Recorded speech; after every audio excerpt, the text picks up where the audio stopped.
Sorry YouTube studio இருக்கும். அதுக்குள்ளே போங்க. யூடியூப் ஸ்டுடியோக்குள்ளே போனதும் இப்போ ரீசெண்டாக அப்லோட் பண்ண இல்லாட்டி எந்த வீடியோவில் வந்து தம்ப்நெயில் செட் பண்ண போகிறீங்களோ அதை கிளிக் பண்ணிக்கோங்க. அதுக்கப்புறம் மேலே இருக்குல்ல எடிட் ஐக்கான், ஃபஸ்ட் ஐக்கான் அதை வந்து கிளிக் பண்ணிக்கோங்க. நெக்ஸ்ட் பேஜ் ஓப்பன் ஆகும். அதுலேயே வந்து அந்த எடிட் ஆப்ஷன் வரும். அதை கிளிக் பண்ணிக்கோங்க. பண்ணதுக்கப்புறம் கஸ்டம் தம்ப்நெயில் அப்படிங்கிற ஆப்ஷன் இருக்கும். அதை வந்து கிளிக் பண்ணிக்கோங்க. இல்லை அப்படின்னா உங்களோட வீடியோஸ்லேருந்தே தம்ப்நெயில் வந்து செட் பண்ணலாம். அப்படியும் பண்ணிக்கலாம். இப்போ வந்து நம்ம எடிட் பண்ணி வச்சுருக்கிறதுனால அந்த இமேஜை வந்து கொடுத்துக்குறோம்.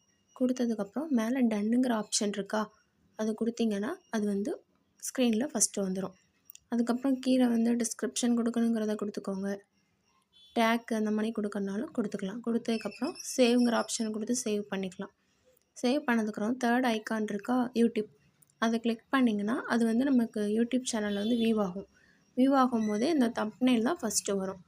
இப்போ வந்து நம்ம சேனலுக்குள்ளே போகிறோம். சேனலுக்குள்ளே போய் நம்மளோட வீடியோஸை வந்து ஓப்பன் பண்ணி பார்க்கோம்.